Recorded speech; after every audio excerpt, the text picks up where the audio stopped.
A Robertson County man could spend decades behind bars after a drunk driving crash killed 2 young children. A jury found Lucas Lee Mansfield guilty on 2 counts of aggravated vehicular homicide.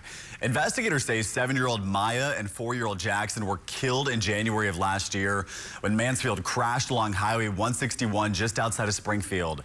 The Tennessee Highway Patrol says Mansfield drove off the road, hit a culvert, and then went airborne before slamming right into a utility pole. Troopers say those 2 kids were not wearing seatbelts, but Mansfield was. Investigators also say he had 2 prior DUI convictions before this crash. He is scheduled to be sentenced on September 3rd.